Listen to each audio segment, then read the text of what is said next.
Hello, कैसे हैं आप लोग? पढ़ाई चल रहा है बढ़िया? चलिए ठीक है, बहुत अच्छा। मेहनत करके पढ़ते रहिए और अभ्यास करते रहिए। किसी भी तरह का कोई प्रॉब्लम हो तो आप हमें कमेंट कीजिए, ज़रूर उसका रिप्लाई देने का प्रयास करेंगे। तो चलिए बिना समय गंवाए आज हम शुरू करेंगे प्रश्नावली 8.1 और क्लास 10 बिहार बोर्ड, और भी सारे बोर्ड में भी काम आ सकता है, विशेष बिहार बोर्ड। तो प्रश्नावली 8.1 का सवाल संख्या 9, त्रिकोणमिति चल रहा है। ये 8वां चैप्टर में क्या है, त्रिकोणमिति, जिसमें 8.1 चल रहा है और ये सवाल संख्या में हम लोग पहुंच गए 9। तो 9वां सवाल बनाने के पहले हम आपसे यह कहना चाहेंगे कि अगर आप इसके पहले का वीडियो नहीं देखे हैं तो प्रारंभ से सारे वीडियो को एक एक करके देखिए, प्लेलिस्ट में जा करके, और आराम से तसल्ली के साथ पढ़ते हुए चलिएगा, ठीक है? तो फिर ये सवाल आराम से समझ में आने लगेगी। तो चलिए शुरू करते हैं। सवाल संख्या 9, त्रिभुज एबीसी में जिसका कोण बी समकोण है, यदि tan a बराबर 1/√3 हो तो निम्नलिखित का मान ज्ञात करें। क्या? sin a into cos C plus cos A into sine C, cos A into sine C minus sine A into sine C. तो चलिए प्रारंभ करते हैं। हमको पता है कि सबसे पहले हम त्रिभुज बना करके, कौन सा, समकोण त्रिभुज, और उसमें तीनों भुजा पहले हम ज्ञात कर लेंगे। तो चलिए एक त्रिभुज बना लेते हैं और इसमें हम त्रिभुज का नाम रख देते हैं बी समकोण कह रहा है, तो ये मेरा जो कोण है ये बी समकोण रहेगा। बाकी ए और सी कहीं भी मान सकते हैं। हम यहाँ ए मान लेते हैं, यहाँ सी मान लेते हैं, आपकी इच्छा, आप जहाँ भी मान सकते हैं ए और सी। इसके बारे में हम पहले लेक्चर में यानी पहले वीडियो में बता दिए हैं, आप देख सकते हैं। तो चलिए ठीक है, प्रारंभ करते हैं। तो क्या दिया गया है त्रिभुज एबीसी में? क्या दिया गया है? दिया गया है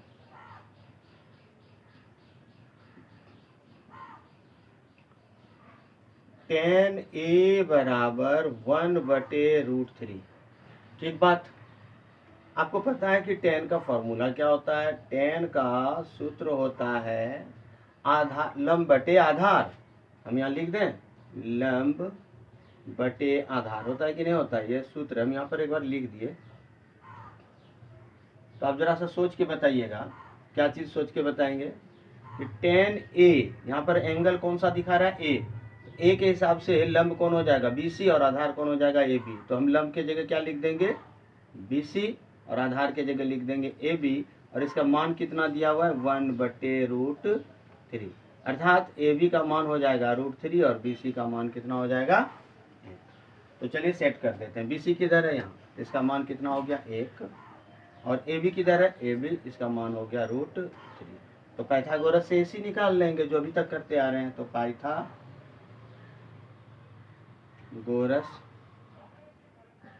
प्रमेय से क्या सूत्र क्या होता है? कर्ण का स्क्वायर बराबर लंब स्क्वायर जोड़ आधार स्क्वायर। हम लिख देते हैं, कर्ण का स्क्वायर बराबर होता है लंब का स्क्वायर जोड़ आधार।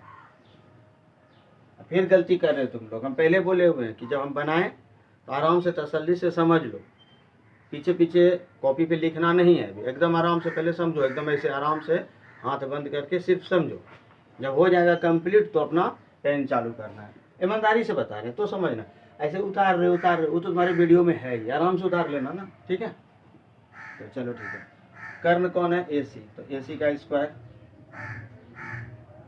लंब कौन है?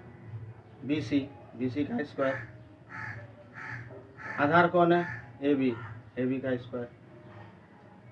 ठीक है। AC का स्क्वायर बराबर क्या हो जाएगा? BC कितना दिया गया है? 1 का स्क्वायर। AB कितना दिया गया? √3 का स्क्वायर। अब यहाँ पर मान निकाल लेते हैं। तो AC बराबर क्या हो जाएगा? स्क्वायर लिखेंगे, 1 प्लस √3 का स्क्वायर 3। तो जरा सोच के बताइएगा, AC बराबर क्या हो जाएगा? 3 1 4, 4 का क्या हो जाएगा भाई? रूट, और बराबर क्या निकल के आ गया? 2। तो AC का मान कितना निकल गया? 2। यहाँ तक बात समझ में आ गई? तो एकदम अंगूठा का निशान लगा दो, ठीक है? कोई दिक्कत? आगे बढ़ते हैं हम। चलिए अब क्या करेंगे, आपका तीनों त्रिभुज आपके बारे में नहीं, त्रिभुज में तीनों पता चल गया, इनकी भुजा के बारे में 1 2 3 ये तीनों पता चल गया। अब निकालना है क्या? हमको दिया गया क्या पहला सवाल में? अब हम निकालेंगे पहला सवाल। क्या? Sine A into cos C plus cos A into sine C. जरा सोच के बताइएगा, साइन का सूत्र क्या होता है? लंब बटे कर्ण। तो लंब, यहाँ ध्यान देना, आप अब फोकस करना, यहाँ कौन है? ए। तो ए के अनुसार से लंब कौन हो जाएगा? लंब हो जाएगा बी सी। बी सी तो इसका सूत्र होता है ना लंब बटे कर्ण। तो हम लिख देंगे यहाँ पर बी सी बटे कर्ण कौन हो गया? ए सी। फिर यहाँ इंटू कॉस सी है, देखो तो सी के अनुसार से लंब हो जाएगा ए बी। सी के अनुसार से लंब होगा ए बी, आधार कौन हो जाएगा? B C. तो सूत्र क्या होता है कॉस का? आधार बटे कर्ण, अर्थात बी सी बटे ए सी कर्ण। एकदम यहाँ ध्यान से समझ लेना बढ़िया से। कॉस ए, फिर से चलो, कॉस का सूत्र होता है आधार बटे कर्ण। क्या होता है? आधार बटे कर्ण। तो कॉस ए के अनुसार से लंब कौन हो जा रहा है? B C. तो आधार कौन बनेगा? A B. तो हम यहाँ लिखेंगे ए बी, और कर्ण तो मेरा ए सी ही रहेगा। सेम इंटू साइन के अनुसार से, यानी सी के अनुसार से यह हो जाएगा लंब, और ये है आधार, ये हो जाएगा कर्ण। तो साइन का सूत्र होता है लंब बटे कर्ण। तो लंब कौन है यहाँ? A B. ए बी बटे, चलो मान सेट कर दो। बी सी का मान कितना? चेक करो यहाँ पर, बी सी का मान 1,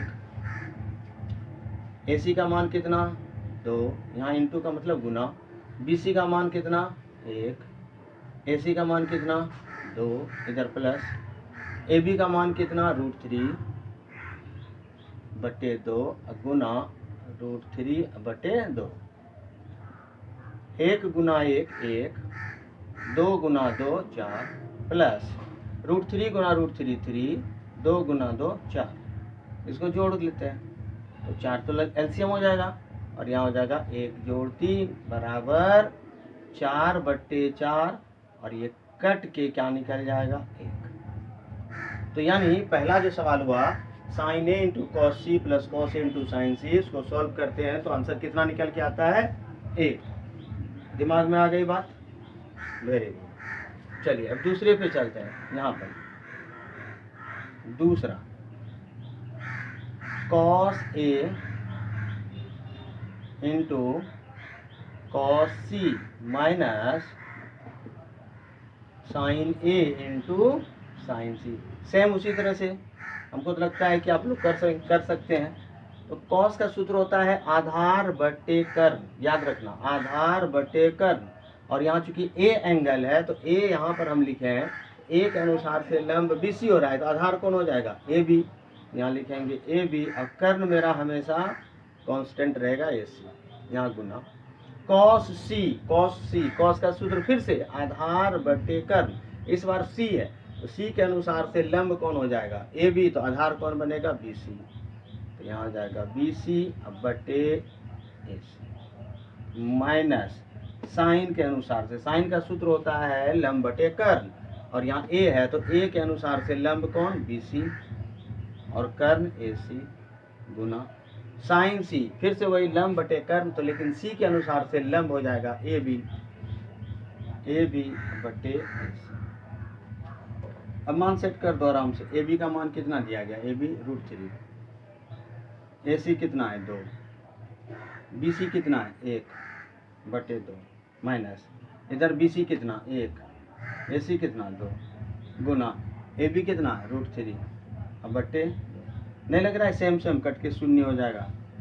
√3 बटे 4 माइनस √3 बटे 4, तो आंसर क्या हो जाएगा इसका? 0। तो दूसरा आंसर क्या निकल के आ जाए आपके सामने? तो पहला का आंसर हो जाएगा 1 और दूसरा का आंसर हो जाएगा 0। तो इसी के साथ हम लोग सॉल्व कर लिए प्रश्नावली 8.1 त्रिकोणमिति का सवाल नंबर 2। अब आप आराम से पेन से लिखिए और इसको समझते हुए बनाइएगा, बिल्कुल आराम से दिमाग लगा के। तो मिलते हैं फिर अगले सवाल में, तब तक के लिए आप लोग मस्त होकर तैयारी कीजिए। अगर आपको ये वीडियो अच्छा लग रहा है तो लोगों को भी बताइए, शेयर कर दीजिए, सब्सक्राइब करवाइए, और भी अच्छा वीडियो बने। ऑल द बेस्ट, तैयारी करते रहिए। Bye bye.